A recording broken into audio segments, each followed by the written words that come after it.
지금부터 2021년 온라인 직분자 교육을 시작하겠습니다. 제가 먼저 기도하겠습니다. 하나님, 이렇게 2020년을 마무리하는 12월에 한 해를 돌아보며 새해를 준비할 수 있도록 은혜 주심을 감사합니다. 해마다 12월이 되면 새로운 직분을 임명하고 내년을 계획하는 일로 교회가 바쁘게 움직입니다. 하나님께서 지혜를 주셔서 이 모든 일들이 잘 진행되게 하시고 무엇보다 새로운 직분을 받고 감당하게 될 성도님들에게 성령과 지혜와 믿음을 주셔서 이 모든 주님의 일을 잘 감당할 수 있도록 하옵소서. 오늘 이 시간 새롭게 2021년 직분자로 임명되실 성도님들과 함께 직분에 대해 공부하려고 합니다. 하나님이 주시는 직분을 소중히 여기며 잘 감당할 수 있도록 인도해 주시고 맡은 직분을 잘 감당함으로 주님의 몸된 교회가 아름답게 세워지게 하옵소서. 예수님의 이름으로 기도합니다. 아멘. 찬송가 320장 찬송하겠습니다.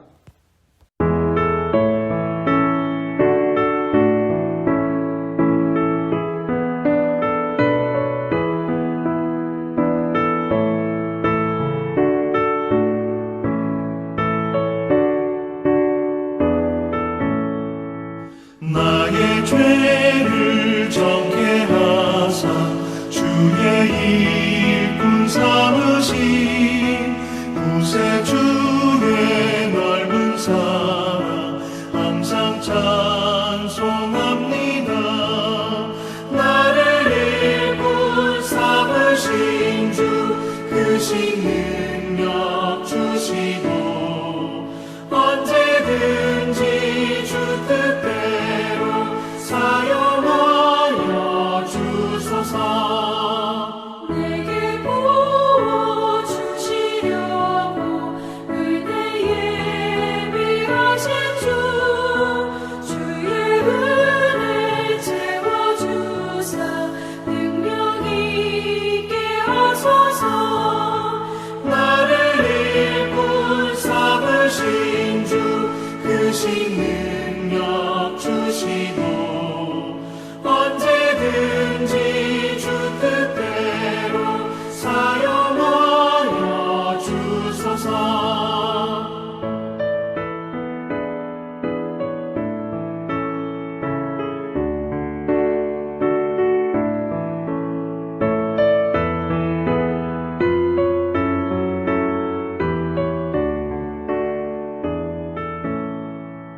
죄의 짐을 풀어주신 주의 능력 크도다. 나를 피로 사신 예수 내 맘속에 오소서. 나를 일꾼 삼으신 주 크신 능력 주시고 언제든지 주 뜻대로 사용하여 주소서. 주여 내게 성령으로 충만하게 채우사 생명수가 강물처럼 흐르게 하옵소서. 나를 일꾼 삼으신 주 크신 능력 주시고 언제든지 주 뜻대로 사용하여 주소서.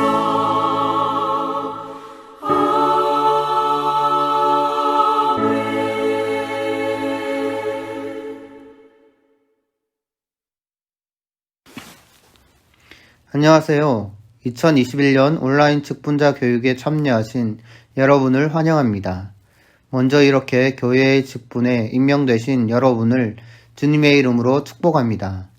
거룩한 부담감이 있겠지만 하나님께서 기뻐하실 줄 믿습니다. 오늘 첫 시간은 여러분과 함께 성경에 나오는 집사 직분에 대해서 알아보겠습니다. 성경에서 처음으로 등장하는 교회의 직분은 집사 직분입니다. 교회가 부흥 성장함에 따라서 사도들이 더 이상 모든 성도들을 감당하기에 현실적으로 어렵게 되었습니다. 그래서 사도들이 기도함으로 교회와 성도들을 영적, 육적으로 섬기는데 어려움이 없도록 마련한 제도가 바로 집사직분입니다. 따라서 집사직분은 모든 직분의 기본이 되는 것입니다. 이러한 집사직분을 알아보므로 여러분이 받게 될 직분을 어떤 마음으로 감당해야 하는지를 마음에 새기는 시간이 되시기를 바랍니다. 먼저 집사의 정의에 대해 알아보겠습니다. 집사를 가리키는 헬라어 디아코노스는 디아코네오라는 동사로부터 파생되었습니다. 이 동사는 섬기다, 수종들다, 봉사하다, 식탁에서 시중들다는 의미가 있습니다. 한마디로 섬기고 봉사하는 사람이 집사라는 것입니다. 영어에서 집사는 디컨이라고 되어 있는데 이 말은 헬라어 디아코노스에서 유래되었습니다.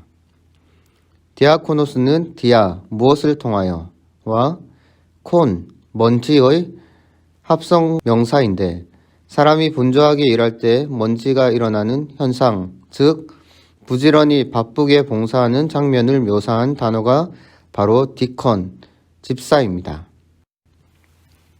집사에 쓰이는 한자를 보아도 그 뜻을 잘 알 수 있습니다. 집사는 한자로 잡을 집과 일사자를 쓰고 있습니다. 즉, 집사는 이를 잡는 사람이 집사라는 것입니다. 이처럼 집사는 종의 직분, 섬기고 봉사하는 직분, 청지기 직분을 가리키는데 우리는 이 모습을 예수님 안에서 찾아볼 수 있습니다. 예수님께서 이 땅에서 몸소 보여주시면서 가장 강조하셨던 모습이 바로 종의 모습, 섬기는 모습이셨습니다.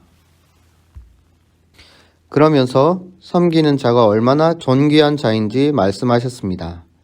마태복음 20장 26절 27절에 너희 중에 누구든지 크고자 하는 자는 너희를 섬기는 자가 되고 너희 중에 누구든지 으뜸이 되고자 하는 자는 너희의 종이 되어야 하리라. 즉 가장 존귀한 존재, 남들에게 높임받는 존재는 섬기는 사람이라는 것입니다. 그래서 집사의 개념을 정의하면 집사는 예수님의 말씀을 순종하여 남에게 섬김 받으려 하지 않고 남을 섬기는데 헌신하는 존귀한 사람을 가리킵니다. 두 번째는 집사의 기원에 대해 알아보겠습니다. 집사의 기원은 사도행전 6장에 예루살렘 교회가 7명의 집사를 세우는 데서 찾아볼 수 있습니다. 그 당시 초대교회 규모가 점점 커가면서 성장하게 되었습니다. 그러다 보니 예수님을 따르던 제자들도 더욱 많아지게 되고 교회가 돌아보아야 하는 사람들도 많아지게 되었습니다. 점점 많아지는 사람들과 사역들을 12사도들이 감당하다 보니까 두 가지 문제가 발생했습니다. 먼저는 우선순위가 바뀌게 되었습니다. 사도들에게는 기도하는 것과 말씀 전하는 것이 가장 우선순위였습니다. 그런데 교회가 점점 성장하면서 해야 할 사역들이 늘어나면서 기도와 말씀 사역에 소홀하게 되었습니다. 두 번째는 점점 많아지는 성도들을 관리하다 보니 구제를 필요로 하는 사람들 중에 누락되는 사람들이 생기게 되었습니다. 그러면서 구제 대상에서 실수로 빠지게 된 사람들 사이에서 불만이 생기게 되었습니다.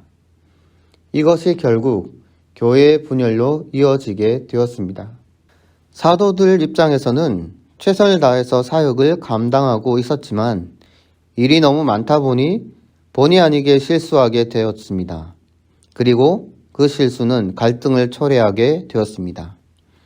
그래서 이 두 가지 문제, 즉 늘어나는 사역들로 사도들의 우선순위가 바뀌고 성도들 간의 갈등으로 분열되는 문제 때문에 사도들이 고민하다가 지혜롭게 해결할 수 있는 방안을 제시했습니다. 그것이 그들을 도울 수 있는 집사를 세우는 것이었습니다.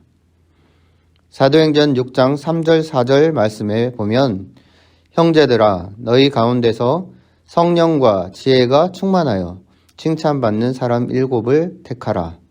우리가 이 일을 그들에게 맡기고 우리는 오로지 기도하는 일과 말씀 사역에 힘쓰리라. 이처럼 7명의 집사를 택해서 사도들이 감당했던 사역에 동참하게 했습니다. 그 후로 사도들은 기도와 말씀에 집중하게 되었고 7 집사는 구제가 필요한 사람들을 섬기는 사역을 감당하게 되었습니다. 그래서 초대교회 7 집사가 세워지게 되면서 교회 안에 있던 원망과 시비가 없어지게 되고 성도들 간의 교제가 회복되면서 교회가 올바른 모습으로 성장해 나가게 됩니다. 사도행전 6장 7절은 당시 예루살렘 교회 회복을 이렇게 묘사하고 있습니다. 하나님의 말씀이 점점 왕성하여 예루살렘에 있는 제자의 수가 더 심히 많아지고 허다한 제사장의 무리도 이 도에 복종하니라. 이처럼 집사는 사도들 돕는 조력자의 위치에 있었고 그 기본 정신은 오늘날에도 조금도 변하지 않았습니다. 집사는 목회자가 말씀 사역에 전념할 수 있도록 교회와 성도들을 섬기는 없어서는 안 되는 하나님의 고귀한 일꾼입니다. 세 번째로 집사의 자격에 대해서 알아보겠습니다. 집사의 자격은 크게 2가지가 있습니다.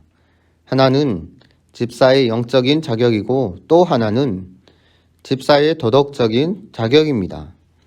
먼저 성경에 나타난 집사의 영적인 자격은 사도행전 6장 3절 5절에 잘 나타나 있습니다. 3절에 형제들아 너희 가운데서 성령과 지혜가 충만하여 칭찬받는 사람 7을 택하라.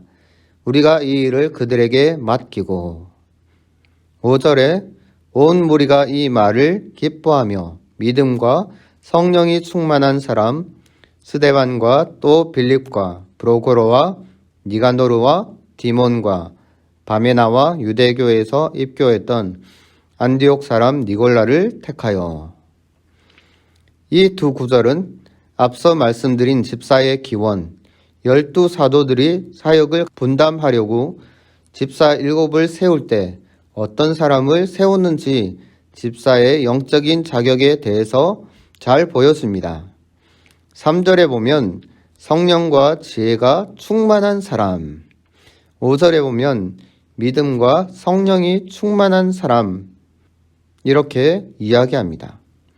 그러니까 집사는 성령과 지혜와 믿음이 충만해야 한다는 것입니다.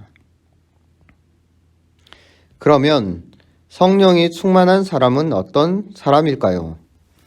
어떤 사람은 성령이 충만한 사람을 방언을 할 줄 아는 사람, 신비한 체험을 하는 사람이라고 오해하는 경우가 있습니다.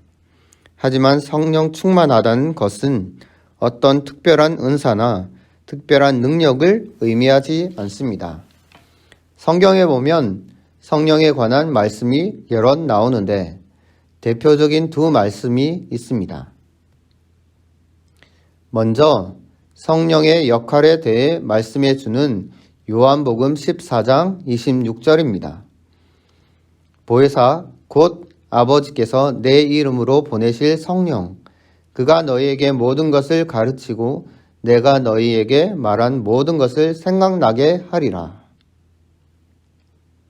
보혜사로 오셔서 우리에게 모든 것을 가르치고 모든 것을 생각나게 하리라고 말씀하고 있는데 보혜사는 위로자, 돕는 자, 중보자, 상담자를 의미합니다.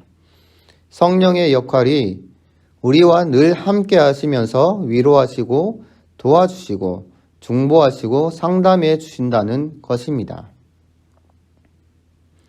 그러면 누가 성령 충만한 사람입니까?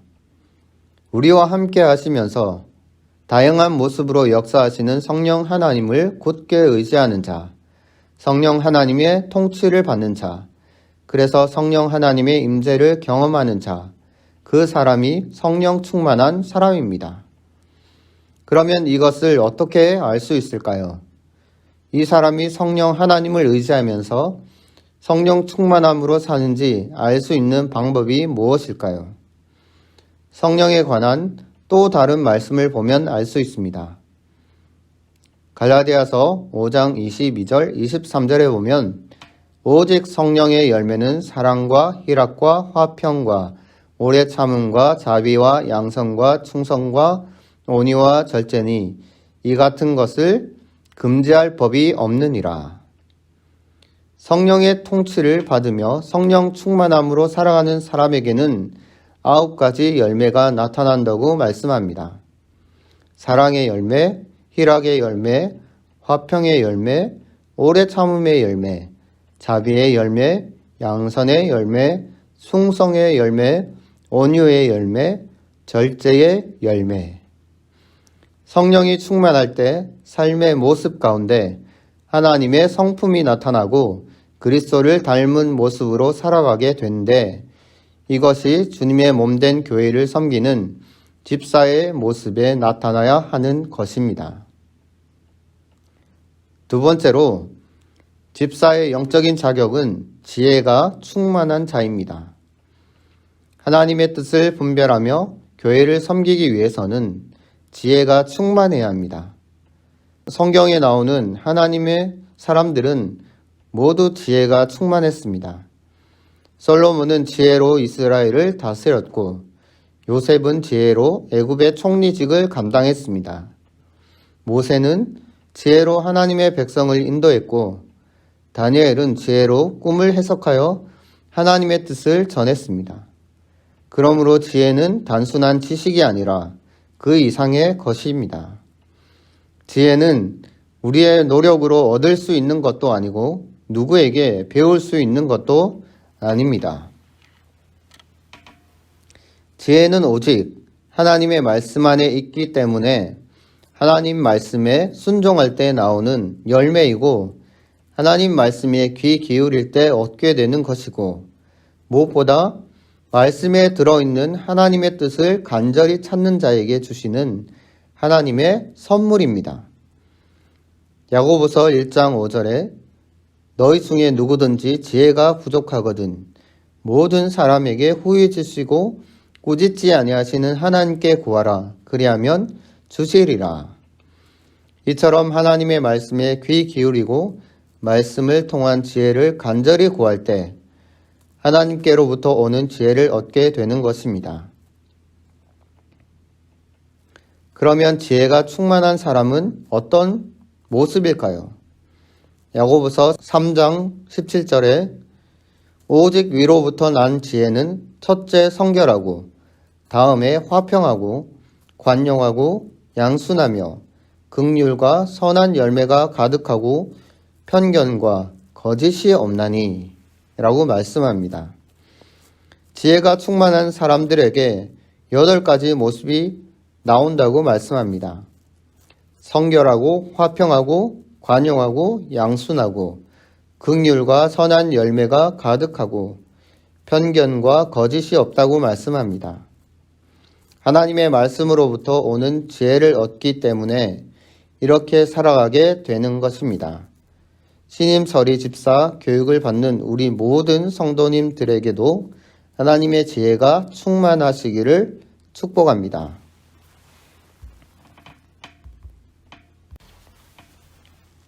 세 번째는 집사의 영적인 자격으로 믿음이 충만한 자입니다. 집사는 언제 어디서 어떤 상황 속에서도 무조건적으로 하나님을 신뢰하는 사람이어야 합니다. 하나님을 신뢰한다는 것은 하나님의 능력과 약속을 신뢰한다는 것입니다. 그래서 믿음이 충만한 사람은 어떤 일을 할 때 자기의 능력과 환경을 바라보지 않고 전능하신 하나님의 능력과 약속을 바라봅니다. 성경에서 믿음이 충만했던 대표적인 사람이 다윗이었습니다. 다윗이 골리앗을 이긴 비결은 다른 데 있지 않고 믿음에 있었습니다. 당시 이스라엘의 군대에 속한 모든 사람들이 골리앗과 자신을 비교하면서 두려워할 때에 다윗은 하나님의 능력과 골리앗을 비교했습니다. 믿음이 없는 눈으로 볼 때는 감히 상상도 못할 싸움이었지만 믿음의 눈으로 바라본 다윗에게는 이미 승리한 싸움이었습니다. 우리가 살다 보면 골리앗과 같은 장애물과 어려움을 만날 때가 있습니다. 또 집사로 봉사하고 섬기다 보면 뜻하지 않은 난관에 봉착할 때가 있습니다. 이럴 때 자신의 능력과 환경을 바라보면 실패하고 좌절하게 됩니다. 하나님을 의지하고 하나님의 능력을 붙들면 합력하여 선을 이루시는 하나님의 놀라운 은혜를 경험하게 됩니다. 히브리서 11장 6절에 믿음이 없이는 하나님을 기쁘시게 하지 못하나니 하나님께 나아가는 자는 반드시 그가 계신 것과 또한 그가 자기를 찾는 자들에게 상 주시는 이심을 믿어야 할지니라. 하나님이 늘 우리와 함께 하신다는 믿음이 결국 하나님께 기쁨이 되고 그로 인해 축복의 삶이 되는 것입니다. 신임 서리 집사 교육을 받는 우리 모든 성도들도 하나님을 향한 굳건한 믿음으로 늘 승리하시길 소망합니다. 이처럼 집사에게는 3가지 영적인 자격이 있어야 합니다. 성령이 충만해야 하고 지혜가 충만해야 하고 마지막으로 믿음이 충만해야 합니다. 다음으로 집사의 도덕적인 자격에 대해 알아보겠습니다. 디모데전서 3장 8절에서 9절에 보면 이와 같이 집사들도 정중하고 일구이언을 하지 아니하고 술에 임박히지 아니하고 더러운 일을 탐하지 아니하고 깨끗한 양심에 믿음의 비밀을 가진 자라야 할지니 라고 말씀합니다. 디모데전서를 기록한 사도 바울은 집사가 가져가야 할 도덕적인 자격에 대해 명확하게 말해주고 있습니다. 먼저 정중해야 한다고 말씀합니다.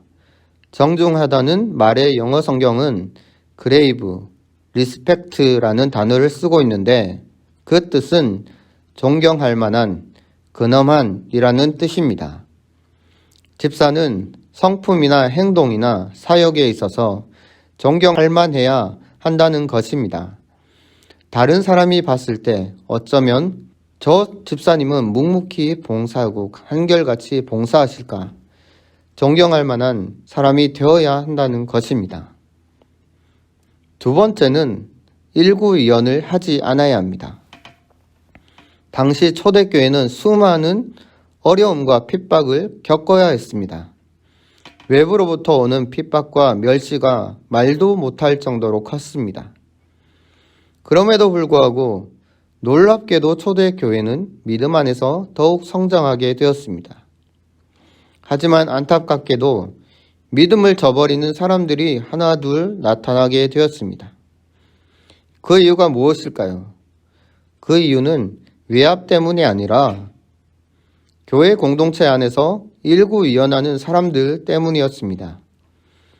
이 사람들 앞에서는 이렇게 말하고 저 사람들 앞에서는 저렇게 말해서 사람들 간에 이간질을 시키고 분란을 일으킨 것입니다. 그래서 사도 바울은 일구이언하지 말라고 강조합니다. 이처럼 집사는 언제나 말을 조심해야 합니다. 누구에게나 항상 정직하고 진실하게 또 덕을 세우는 말을 해서 듣는 사람에게 은혜를 끼쳐야 합니다. 집사가 일구이언하면 성도들 사이에 오해가 생기고 불화가 일어나게 되면서 교회 공동체가 깨지게 되는 것입니다. 세 번째는 술에 임박히지 아니하고 더러운 일을 탐하지 아니해야 합니다. 술에 임박힌다는 것은 술에 빠져 있으면 안 된다는 말인데 술에 취하지 않아야 하는 이유는 뒤에 따라 나오는 더러운 일을 탐하게 되는 것 때문입니다. 술에 빠져 있게 되면 바른 판단을 하지 못하게 됩니다. 술기운으로 생각하고 술기운으로 판단하게 되기 때문에 은밀한 것을 탐하게 되는 죄를 범하게 된다는 것입니다. 결국 이 말씀은 하나님 외에 다른 것에 빠져서 살면 안 된다는 것을 말씀하는 것입니다. 언제나 하나님 한 분만으로 만족하고 하나님과의 깊은 만남과 교제와 관계 속에서 살아가는 것이 우리의 모습이 되어야 합니다. 마지막으로 깨끗한 양심에 믿음의 비밀을 가지고 있어야 합니다. 여기서 나오는 깨끗한 양심과 믿음의 비밀은 분리된 개념이 아닙니다. 믿음의 비밀은 예수 그리스도를 통해 받은 구원을 의미하는데 이 믿음의 비밀을 소유한 사람은 늘 깨끗한 양심으로 신앙을 지켜야 한다는 것입니다. 그래서 깨끗하지 못한 양심이 자리 잡을 때마다 하나님께 회개함으로 참된 믿음으로 나아가는 데 노력해야 하는데 이것이 집사에게 반드시 필요한 모습입니다. 지금까지 도덕적인 자격에 대해 살펴봤는데 첫째는 정중하고 둘째는 일구이연하지 않고 셋째는 술에 임박히지 않고 더러운 일을 탐하지 아니하며 마지막으로 깨끗한 양심에 믿음의 비밀을 가져야 합니다. 성경에서 말하는 직분에 대해서 알아보았습니다. 집사의 직분은 오늘날 교회에 있는 직분 가운데 성경에 가장 먼저 등장하는 직분입니다. 하나님께서는 이 직분을 통해 사도들을 도와 성도들을 섬기도록 세우고 계십니다. 우리가 분명히 알아야 하는 것은 교회의 모든 직분은 계급이나 명예가 아닙니다. 교회에 오래 다녔다고 해서 재능이 많아서 주는 것도 아닙니다. 오직 성령과 지혜와 믿음이 충만한 사람들을 통해 하나님께서 주님의 몸된 교회와 성도들을 섬기게 하시려고 하나님께서 부르시고 택하셔서 주님의 일을 맡기신 것입니다. 따라서 직분을 맡은 분들은 하나님께서 주신 것이기에 개인의 사정이나 용무로 소홀히 하거나 그만두는 일이 없도록 해야 합니다. 사도 바울은 디모데후서 4장 7절에서 8절 말씀에서 나는 선한 싸움을 싸우고 나의 달려갈 길을 마치고 믿음을 지켰으니 이제 후로는 나를 위하여 의의 면류관이 예비되었으므로 주 곧 의로우신 재판장이 그날에 내게 주실 것이며 내게만 아니라 주의 나타나심을 사모하는 모든 자에게 도니라 라고 말씀합니다. 직분을 주신 하나님은 그에 합당한 능력과 상급을 주십니다. 함께 배운 내용을 기억하셔서 하나님께서 주신 이 직분을 잘 감당하여 하나님께 영광 돌리시는 존귀한 성도님들 되시기를 바랍니다. 잠시 후에 두 번째 교육 시간을 가지겠습니다.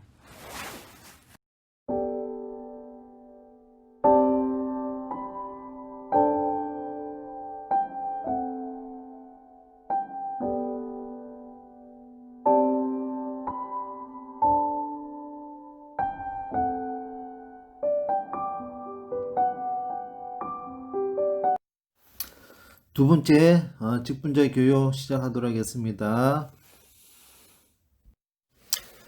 얼마 전에 수능 시험이 있었잖아요.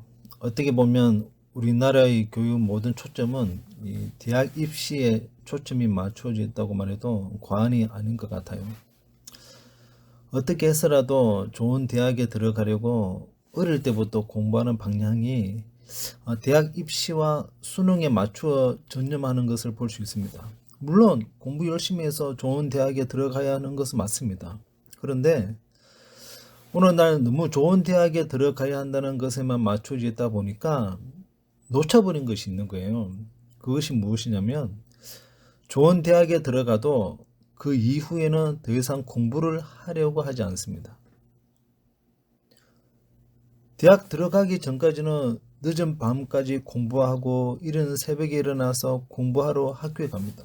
그렇게 공부를 했는데 막상 대학에 들어가서는 그렇게 열정적으로 공부한 태도가 식어지는 것을 볼 수 있는 거예요. 우리나라 고2, 고3 학생들의 이 학력 수준이 전 세계적으로 볼 때 5 손가락에 꼽힐 정도로 굉장히 우수하다고 합니다. 그러니까 전 세계에서도 학생들의 지능 지수가 월등하고 뛰어난 학생들인 거예요. 그러나 대학에 들어가서는 학력 평가를 하면 우리나라가 한참 아래에 있다는 것을 보게 됩니다. 왜 그렇죠? 우리나라는 시험 기계를 만드는 것이지 진짜 공부하는 학생들이 많지 않은 거예요. 그런데 여러분, 교회 안에도 이와 비슷한 문제가 있다는 것을 발견할 수 있습니다. 우리가 잘 알다시피 교회 안에서 직분을 받게 되는 것은 그렇게 쉬운 일이 아니잖아요. 물론 당회에서 임명하는 서리 집사의 경우는 예외이지만 선출되어지는 장로, 안수 집사, 권사 이런 직분은 사실 직분 받는 것을 쉽게 생각해서는 안 되는 거예요. 중직자 선출할 때 공동의회를 통해서 3분의 2 과반수 이상의 표를 받아야 이 중직자로서의 사명을 감당할 수 있거든요. 결코 쉬운 일이 아닙니다. 그러니까 교회의 규모가 커져갈수록 더 어려운 거예요. 그만큼 직분을 받는 것이 어렵기 때문에 우리는 소홀하게 생각해서는 안 된다는 거예요. 그런데 가만히 들여다보면 직분에 합당한 역할을 감당해야 하는데 마치 감투, 타이틀로 여기는 것을 보게 됩니다. 대학을 그렇게 힘들게 준비해서 들어갔는데 막상 대학에 들어가면 공부는 내려놓는 것을 볼 수 있듯이 직분을 받는 목적은 뭐예요? 하나님의 나라 확장을 위하여 일하려고 받는 거잖아요. 그런데 직분을 받게 되면 거기에 따른 책임의식을 가지고 감당해야 되는데 하지 않는 거예요. 우리가 왜 직분자로 부름을 받았는지 분명한 목적의식이 있어야 우리들은 직분을 잘 감당할 수가 있는 거예요. 그러나 그런 목적의식 없이 하나님의 일을 하게 되면 큰 사고를 낸다든지 그릇된 일을 하여 하나님께서 원하시는 일꾼이 될 수 없는 거예요. 자, 그러면 직분자로 부름을 받았다면 우리들은 어떤 자세를 가지고 준비해야 할까요? 오늘 저는 여러분들과 5가지를 준비했는데요. 이 5가지를 여러분들 좀 새겨서 좀 삶 가운데 우리가 잘 적용할 수 있기를 간절히 원합니다. 첫째는요, 이 탁월한 직분자보다 충성하는 직분자가 되어야 합니다. 다시 한번 말해 볼까요? 탁월한 직분자보다 충성하는 직분자가 되어야 합니다. 교회의 주인은 누구죠? 예수님이십니다. 그러니까 성경의 교회의 머리는 예수님이라고 말씀하고 있거든요. 교회는 예수님의 말씀을 따르는 곳입니다. 여기에 자기의 생각이나 주장을 펼치며 교회라고 할 수 없는 거예요. 물론 공산당과 같아야 한다는 말이 아니잖아요. 교회는 찍소리하지 말고 시키는 대로 해야 한다. 그런 곳이 아닙니다. 교회는 여러 다양한 의견이나 생각들을 서로 나누고 그 중에 가장 적절한 의견이나 생각들을 수렴해서 함께 기도하면서 그 일을 추진하는 거잖아요. 그런데 예수님이 하시는 명령에 대해서 또 말씀에 대해서는 그것은 우리에게 뭐예요? 순종, 충성밖에 없는 거예요. 예수님 시대가 변화되었잖아요. 2000년 전의 시대 상황과 지금 현대 시대와 전혀 다릅니다. 지금 이렇게 변화해야 합니다.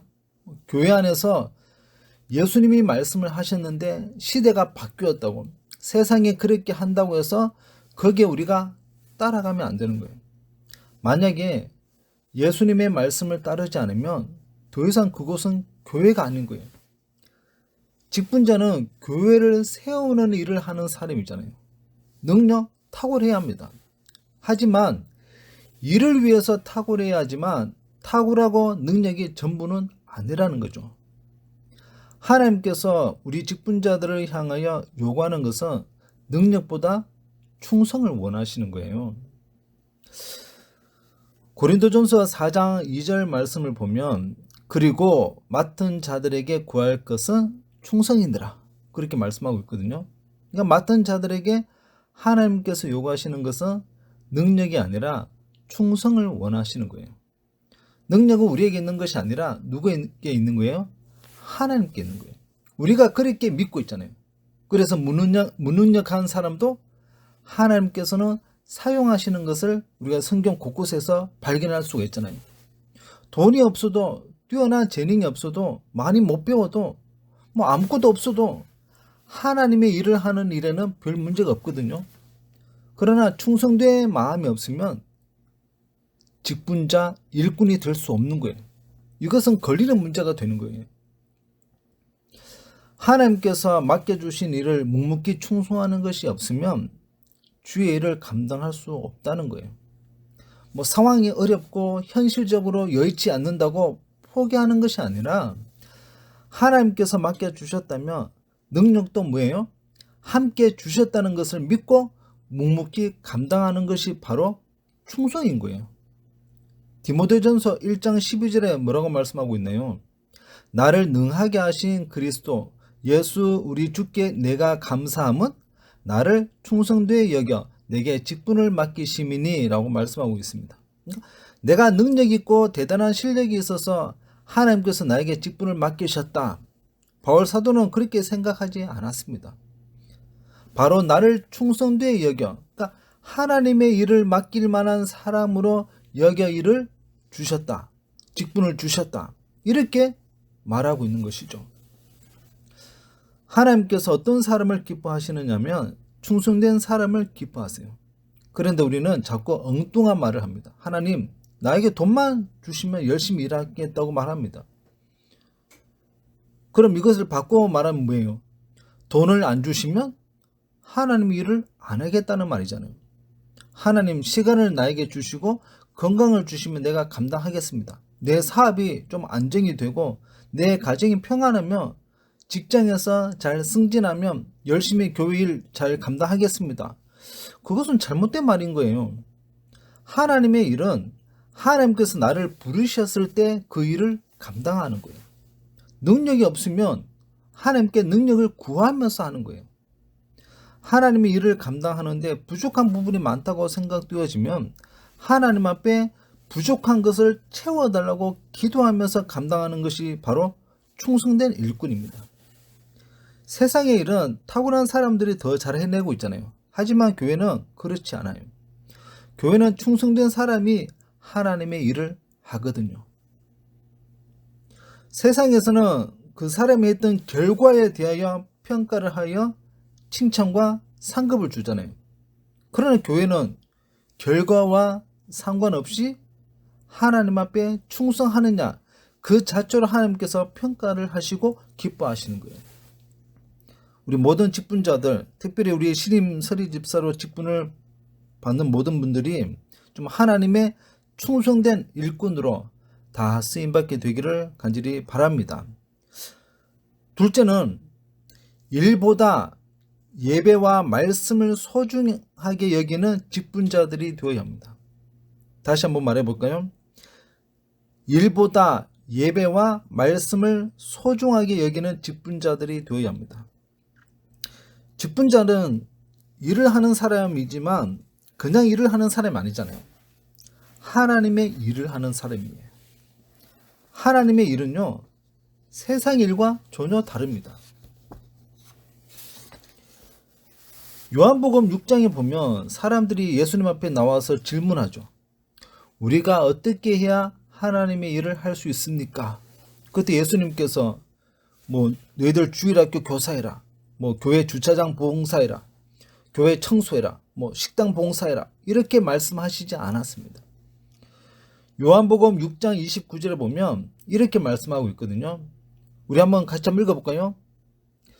요한복음 6장 29절 예수께서 대답하여 이르시되 하나님께서 보내신 이를 믿는 것이 하나님의 일이니라 하시니 라고 그렇게 말씀하고 있습니다.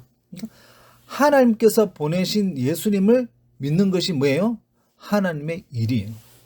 그러니까 예수님을 제대로 믿는 것이 하나님의 일이거든요. 이런 점에서 교회 일을 분주하게 감당한다고 해서 일하는 것이 아닙니다. 하나님의 일을 하려면 가장 먼저 예수님을 잘 믿어야 합니다. 그럼 예수님을 잘 믿으려면 어떻게 해야 할까요? 말씀을 잘 들어야 하잖아요. 예배를 잘 드려야 합니다. 다시 말하면 하나님 말씀을 잘 듣고 예배를 잘 드리는 것이 바로 하나님의 일이에요. 그런데 우리는 그렇게 하고 있지 않습니다. 누가복음 10장에 보면 이 마르다와 마리아의 스토리가 나오거든요. 예수님께서 마르다와 마리아 가정에 신방을 가잖아요. 그러니까 마르다와 마리아는 흥분하는 거예요. 아, 예수님께서 신방을 오신다고 하니까 마르다가 언니한테 책임감이 있는 사람인 거예요. 예수님께서 우리 집에 신방을 오시는데 아주 맛있는 음식을 준비하는 거잖아요. 그래서 부엌 식당으로 가서 분주하게 찢고 볶아서 맛있는 요리를 대접하려고 마르다가 준비합니다. 그런데 이 동생 마리아도 좀 눈치 있게 언니 마르다를 도와 함께 음식을 준비해야 하는데 이 마리아는 보이지 않는 거예요. 마르다가 찾아보니까 마리아가 어디에 있었느냐면 예수님 앞에 앉아서 예수님 말씀을 듣고 있는 거예요. 그러니까 마르다는 마리아가 부엌으로 와서 좀 도와줄 것을 기대했는데 오지 않았던 거예요. 그래서 마르다가 뭐예요? 뿔이 났던 거예요. 뿔. 지금은 우리가 코로나로 인해 우리 교회 식당에서 주일에 식사를 못하고 있잖아요. 코로나가 종식되어 식사를 하게 되면 식당에서 식사 준비를 해야 하잖아요. 그런데 주방에 한 명만 열심히 식사 준비를 하고 있는 거예요. 열심히 준비하다가 식당에 있는 분이 다른 식당 봉사자들이 올 것을 기대하고 있었는데 아무도 식당으로 내려오지 않는 거예요. 그럼 보통 어떻게 할까요? 화가 나는 거예요. 나 혼자 이 많은 음식을 어떻게 준비할 수 있느냐 하면서 화가 나는 거예요. 이 마르다는 화가 나서 예수님께 이렇게 요청을 했어요. 예수님, 제가 지금 부엌에서 바쁘게 준비하고 있는데 동생 마리아가 오지 않고 있습니다. 예수님께서 좀 마리아에게 얼른 부엌으로 가서 언니와 함께 식사 준비를 할 수 있도록 좀 보내주세요라고 말하는 거예요.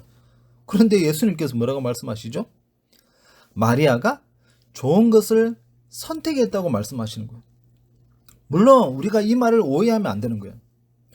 우리가 교회에서 하는 일은 소홀하게 생각하고 예배당에 앉아만 있으면 이게 가장 훌륭하다. 그렇게 오해하면 안 되는 거예요. 교회는 많은 일들이 이루어지고 있습니다. 실제로 봉사도 해야 하고 안내도 해야 하고 교사도 해야 하고 주방 봉사도 해야 하고 성가대 주차 봉사 차량 운행 등 교회 안에서도 봉사해야 할 부서가 참 많습니다. 이런 일은 굉장히 중요하잖아요. 그런데 예수님께서 하시는 말씀의 요지가 무엇인가 하면 우선순위가 있다는 거예요. 우선순위. 그러니까 우선순위가 예배를 드리고 말씀을 듣는 거예요. 교회 안에 일꾼이 참 많이 있습니다. 열심히 일을 합니다. 그런데 1년, 2년이 지나니까 뻗어버리는 거예요. 3년, 4년 지나가면 신앙까지 다 깎아 먹는 거예요. 왜 그럴까요? 일한다고 예배를 안 드리고 말씀을 듣지 않는 거예요. 교회 오는데 봉사는 나름 열심히 잘 감당하고 있어요. 그러나 예배 안 드리고 말씀을 듣지 않고 집으로 귀가하는 사람이 있으면 안 되는 거예요. 본인은 잘 하고 있다고 생각하지만 자신도 모르는 사이에 이 가치관이 잘못된 방향으로 흘러가고 있는지 모르고 있는 거예요. 예배는 하나님과 나와의 관계에 속하는 거잖아요. 말씀을 듣는 것은 내 영혼을 살찌우는 거예요. 영혼의 살을 찌우지 않으면 그 영혼은 이 세상을 살아가기에 버거운 거예요. 직분자는 무엇보다도 예배에 힘써야 하고 하나님 말씀을 듣고 아는 일에 힘써야 합니다. 그렇게 할 때에 우리에게 맡겨준 일들을 지치지 않고 잘 감당할 수가 있는 거예요. 교회일 뿐만 아니라 사업장에서 또 직장에서 가정에서 이런저런 일들이 너무 많아서 예배하는 것과 말씀 듣는 것에 소홀히 하고 있다면 그분은 영적으로 죽어가고 있다는 것을 기억해야 합니다. 우리가 남 탓할 필요가 없는 거예요.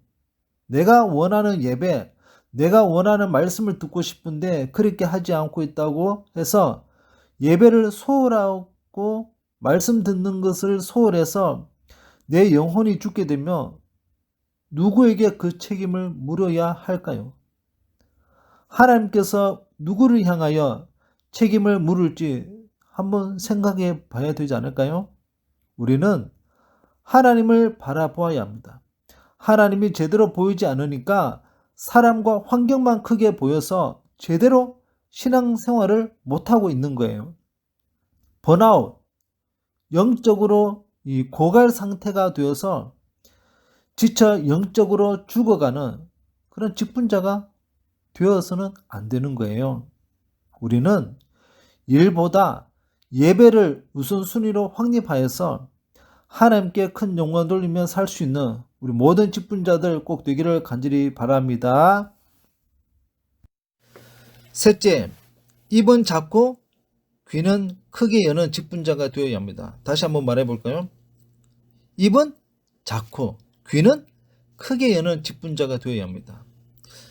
야고보서 1장 19절 말씀을 보면 내 사랑하는 형제들아 너희가 알지니 사람마다 듣기는 속히 하고 말하기는 더디하며 성내기도 더디하라.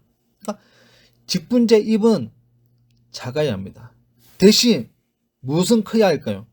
귀는 커야 합니다. 입이 작아야 한다는 말은 무슨 말인가 하면 말하기를 더디해야 합니다. 그러니까 말하기를 최대한 줄여야 합니다. 귀가 커야 한다는 것은 무슨 말이죠? 듣는 것은 속히 해야 한다는 말이죠. 그런데 우리는 반대로 할 때가 참 많은 것 같습니다. 입은 크고 귀는 작은 것을 보게 되는 거예요. 교회는 그런 곳이 되면 안 됩니다. 여러분, 새신자는 교회에서 무리를 일으키는 일은 거의 없습니다. 신천지, 이단 외에는 교회에서 무리를 일으키는 일은 잘 없습니다. 보통 직분자들이 교회에서 무리를 일으켜서 교회가 몸살을 앓을 때가 얼마나 많은지 모릅니다. 교회에서 무리를 언제 많이 일으키느냐면 서로의 말을 듣지 않을 때 교회는 고통 가운데 빠지게 되는 거예요. 서로의 말은 듣지 않고 무엇만 옳을까요? 자신의 말만 옳다는 거예요. 그러니까 자신의 목소리만 크면 거기에는 뭐예요? 다툼이 일어나는 거예요. 다투는 이유가 무엇이죠? 서로 의견이 일치하지 않고 내 말만 고집하고 우기면 서로 마음을 같이 할 수 없기 때문에 다툼이 일어날 수밖에 없는 거예요. 어떤 경우에는 이런 일도 있습니다. 우리가 다투지 말고 좀 마음을 정돈하고 다시 한번 이야기해 보십시오. 그래서 우리가 서로 조곤조곤 이야기를 하다 보면 아니 그게 내가 말하고자 하는 말인데 그렇게 말하면 상대방은 또 어떻게 말해요? 그래 내 말이 그 말이잖아 이렇게 말하는 거예요. 그러니까 서로 다른 말로 다툰 것이 아니라 같은 뜻을 가지고 있는 거예요. 문제가 무엇이죠? 서로 듣는 것을 속히 해야 하는데 자기 말만 크게 외치니까 다투게 되는 거예요. 상대방이 무슨 말을 하는지 잘 들어야 하는데 우리는 상대방의 의견은 수렴하지 않고 자기가 크게 목소리를 높여야지 여기에만 신경을 쓰니까 다툼이 일어나는 거예요. 바울 사도가 골로새서 4장 6절에서 뭐라고 말하고 있죠? 너희 말을 항상 은혜 가운데서 소금으로 맛을 냄과 같이 하라. 그리하면 각 사람에게 마땅히 대답할 것을 알리라 라고 그렇게 말하고 있습니다. 그러면 소금으로 맛을 낸다는 것은 두 가지로 정리할 수 있습니다. 하나는 안 해도 되는 말은 하지 말아야 합니다. 거짓말은 입 밖에도 내면 안 되고 남의 험담을 해서도 안 됩니다. 이 구약성경 잠언 16장 18절에 보면 말쟁이가 친한 벗을 이간한다고 그렇게 말씀하고 있습니다. 말이 많으면요 실수가 많잖아요. 그러니까 자기 자랑이나 불평과 원망도 있어서는 안 됩니다. 여러분 우리가 이런 말 있잖아요. 아는 것이 병이라고. 지나치게 잘 알면 불평과 서로 소통할 수가 없는 거예요. 이해심이 없고 교만한 마음 또한 불평의 원인이 되기도 합니다. 그러니까 뭐예요? 감사가 없으니까 불평이 쏟아져 나오는 거예요. 또 하나는요, 직분자는 언행일치가 되는 삶을 살아야 합니다. 아는 것과 믿는 것이 하나가 되고 믿는 것과 행하는 것이 하나가 되어야 하잖아요. 겉과 속이 다른 말을 하지 말고 말과 행동이 다른 이중성을 가져서는 안 된다는 거예요. 우리 직분자들은 입은 뭐예요? 작고 가장 먼저 듣는 일을 속히 해야만 우리 보합교회가 건강하게 세워질 수 있는 거예요. 넷째로 살펴볼 것은요, 직분자는 기도하는 일에 힘써야 합니다. 직분자는 기도하는 일에 힘써야 합니다. 넷째, 직분자는 기도하는 일에 힘써야 합니다. 넷째는 직분자는 기도하는 일에 힘써야 합니다. 에베소서 6장 18절 말씀을 보니까 모든 기도와 간구를 하되 항상 성령 안에서 기도하고 이를 위하여 껴 구하기를 항상 힘쓰며 여러 성도를 위하여 구하라 라고 그렇게 말씀합니다.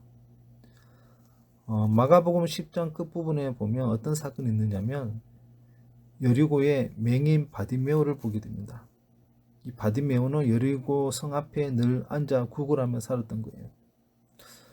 어느 날 평소처럼 이 바디메오는 그 성 앞에서 구걸하고 있는데 앞에서 사람들의 웅성웅성 소리가 들려왔던 것이죠. 그래서 무슨 일이 일어났는지 사람들에게 물어보았더니 나사렛 예수가 지나간다고 합니다. 바디메오는 그 순간을 기회로 포착하는 거예요. 이렇게 외칩니다. 다윗의 자손 예수여, 나를 불쌍히 여기소서. 그런데 주님께서 전혀 응답을 하시지 않는 거예요. 그의 부르짖음을 못 들으신 것처럼 여전히 다른 사람들과 이야기를 하고 계시고 또 다른 일을 하시고 계셨던 거예요. 다시 큰 소리를 외칩니다. 나를 불쌍히 여기소서. 그럼에도 불구하고 예수님은 반응하시지 않았던 거예요. 이제는 많은 사람들이 그 바디메오를 꾸짖었습니다. 조용해라, 시끄럽다 하면서 꾸짖는 거예요. 이것은 마치 우리가 하나님 앞에 기도를 했는데 하루, 이틀, 한 달 넘게 오랫동안 기도를 하지만 아무런 응답이 없을 때 우리에게 나타나는 현상이 무엇입니까? 여러 가지의 소리가 우리를 꾸짖는 거예요. 조용해라, 시끄럽다. 이런 식으로 우리를 더 참담하게 만들 때가 있습니다. 그럼 우리는 이렇게 생각하죠. 주님께서 나에게 관심이 없구나. 내가 주님께 응답받을 자격이 없어서 기도 응답을 받지 못하는구나. 이런 일들이 우리 안에 나타나게 된다는 거예요. 우리는 기도 응답이 늦어지게 되면 기도 소리도 줄어들게 됩니다. 그런데 이 바디메오를 보니까 많은 사람들이 조용해라, 시끄럽다, 방해하지 마라, 기도하지 못하도록 가로막을 수 있지만 바디메오는 더 큰 소리로 다윗의 자손이여 나를 불쌍히 여기소서. 기도를 포기하지 않고 기도 응답될 때까지 기도의 끈을 붙들고 있는 바디메오의 태도를 우리는 본받아야 합니다. 여러분, 바디메오의 목적이 무엇일까요? 예수님께서 나를 끝까지 관심 가져주시는 것, 이게 그의 목적입니다. 결국 예수님께서는 바디메오의 소리를 듣고 제자를 불러서 그를 부르라고 말합니다. 여러분, 사실은 예수님은 바디메오가 누구인지 처음부터 알고 있었죠. 어떻게 보면 바디메오가 예수님을 부르기 전부터 알고 있었습니다. 그에게 무엇이 필요한지, 왜 나를 향하여 부르짖고 있는지 예수님은 다 알고 계시는 거예요. 우리가 가끔씩 부르는 복음송 있잖아요. 나의 작은 신음에도 응답하시는 주님. 우리 예수님은 내가 안고 일어서는 것도 다 알고 계시잖아요. 내 마음과 생각도 다 알고 계시는 주님. 그런데 우리는 내 기도 소리만 듣지 않은 것처럼 생각하고 있다는 거예요. 왜 그런 생각을 하고 있을까요? 그것은 우리에게 간절한 마음의 소원, 갈급한 믿음이 없기 때문입니다. 예수님께서는 바디메오에게 간절한 마음의 소원, 이 갈급한 믿음을 가지고 있었다는 것을 보았던 것이죠. 그런 간절한 마음의 소원이 있었기에 예수님께서는 그에게 가장 적절한 기도에 응답하시는 것을 우리는 성경을 통해서 확인할 수 있습니다. 그렇기 때문에 이런 간절함이 오늘 우리 안에 뜨겁게 일어나야 하는 것입니다. 우리가 기도할 때 다양하게 기도하지만 간절한 소원을 가지고 기도해야 하는 것입니다. 오늘 지금 기도하면 반드시 응답해 주신다는 간절한 소원을 가지고 기도할 때 당장 기도 응답이 없는 것처럼 느껴질 수도 있겠지만 우리는 결코 포기하지 않고 끝까지 기도의 끈을 붙들어야 하는 것입니다. 교회를 섬기는 직분자는 이 담임 목사님과 또 연약한 성도들 그리고 자신을 위하여 기도해야 합니다. 왜냐하면 하나님께서 힘 주셔야만 우리는 그 직분을 감당할 수 있거든요. 다른 사람들을 섬기는 것이 말처럼 쉬운 일이 아니기 때문에 기도하면서 주님이 이 일을 잘 감당할 수 있도록 도움을 구하고 의지하는 것이 바로 직분자의 자세인 것입니다. 보합교회를 이끌어가는 담임 목사님이 목회 사역할 때 지치지 않고 성도들을 주님께로 잘 인도해 갈 수 있도록 기도하는 것, 이게 바로 직분자의 자세 아닙니까? 그런데 우리는 자신의 기도를 많이 하면서 담임 목사님과 성도들을 위하여 기도를 잘 하지 않는 것은 교회의 존재 목적을 모르고 있기 때문입니다. 교회는 우리의 어떤 실력으로, 노력으로 되는 곳이 아닙니다. 하나님께서 도와주시지 않으면 도와줄 수 없는 거예요. 연약한 성도들이 주님을 끝까지 잘 바라보며 신앙생활을 잘 할 수 있도록 인도해 달라고 기도할 수 있는 저와 여러분들 되기를 바랍니다. 그리고 나 자신을 위하여도 기도해야 합니다. 우리가 하나님 앞에 설 때 항상 준비된 예배자로 세워달라고. 직분을 나에게 주셨는데 겸손하고 또 주님을 향한 뜨거운 열정으로 하나님께서 주신 그 사랑이 끊어지지 않고 직분자로서 사명을 잘 감당할 수 있게 해달라고 기도할 수 있는 우리가 되어야 하지 않을까요? 우리가 기도함으로써 우리 사역의 성령의 열매를 주렁주렁 맺어갈 수 있도록 기도하는 우리 모든 직분자들 다 되시기를 바랍니다. 마지막 다섯째입니다. 직분자는 이 헌금관에 대하여 투철해야 합니다. 직분자는 헌금관에 대하여 투철해야 합니다. 어느 날 집사 세 사람이 어떻게 헌금을 하고 있느냐 각자 이야기를 나누게 되는데 김 집사는 말하기를 나는 땅에다 줄을 그어놓고 돈을 던져서 왼쪽에 떨어지는 것은 내 것이고 오른쪽에 떨어진 것은 헌금으로 드립니다 라고 말을 하는 거예요. 그렇게 이야기했더니 박 집사가 말하기를 나는 땅에다 원을 그려놓고 돈을 던져서 원 안에 들어가는 것은 내 것이고 원 밖에 떨어진 것은 헌금으로 드립니다 라고 말합니다. 자, 그렇게 했더니 모 집사가 말하기를 나는 공중으로 던져서 땅에 떨어진 것은 내 것으로 삼고 공중에 머무는 것은 헌금으로 하나님께 드립니다 라고 말을 하는 거예요.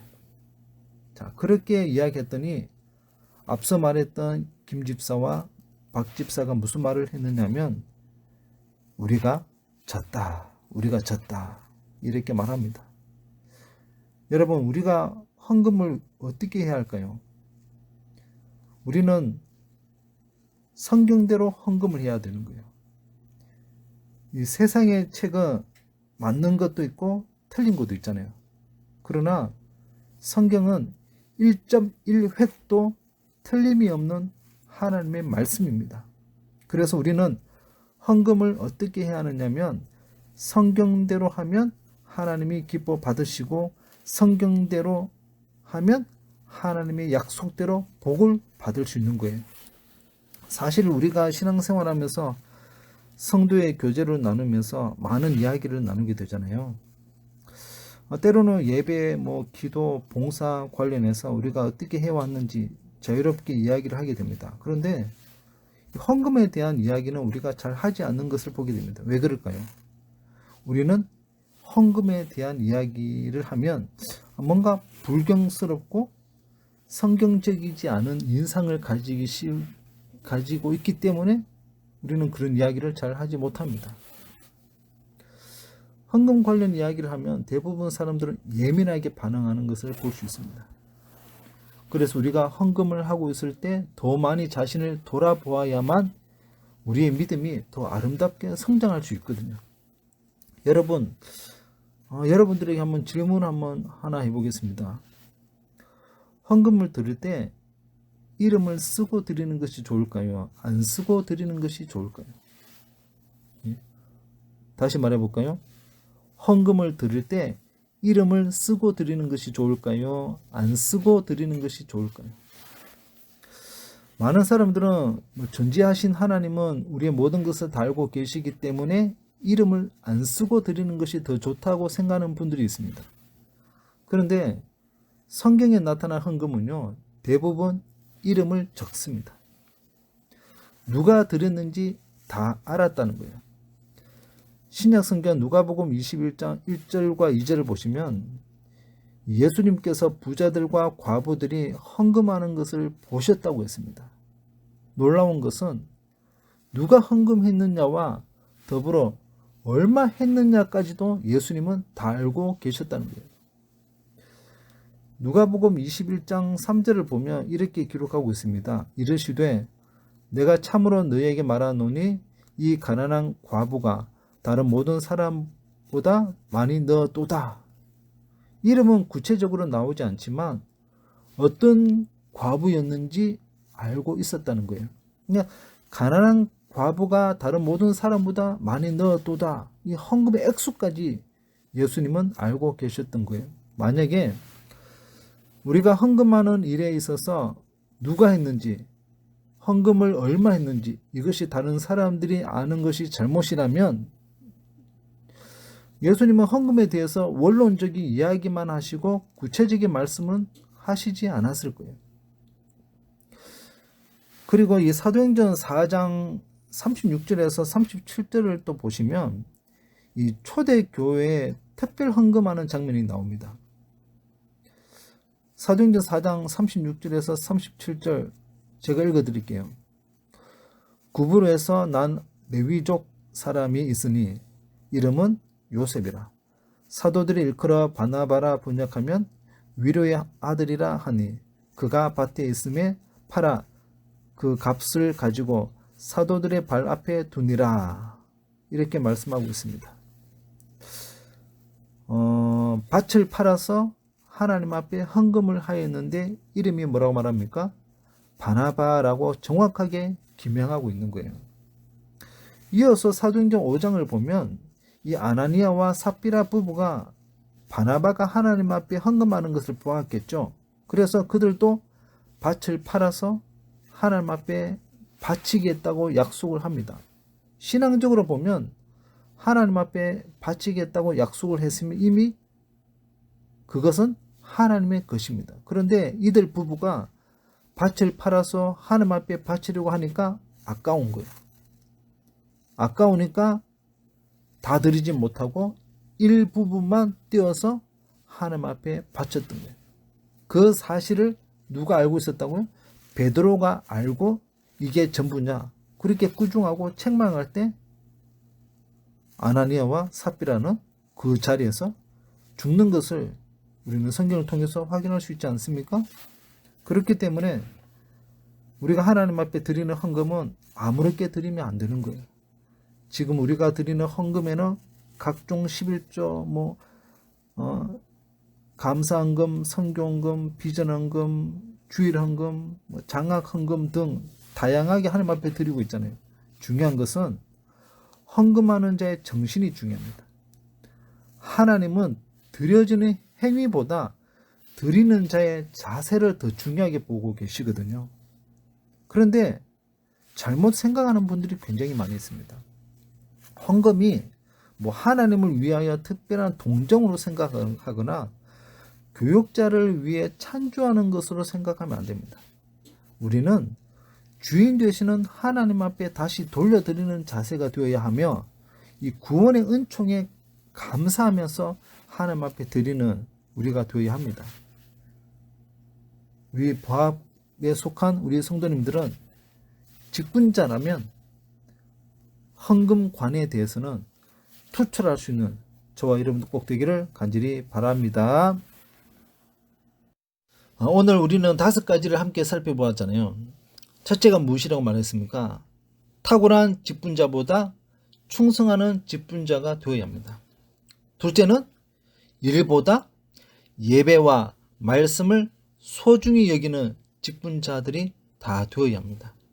셋째는 입은 작고 귀는 크게 여는 직분자가 되어야 합니다. 넷째는 직분자는 기도하는 일에 힘써야 합니다. 다섯째는 직분자는 헌금관에 대하여 투철해야 합니다. 여러분, 직분자는 예수 그리스도의 몸된 교회를 세우는 일을 감당해야 합니다. 이런 일을 위하여 직분자는 하나님의 뜻에 따라 살기 위하여 준비되어 있어야 합니다.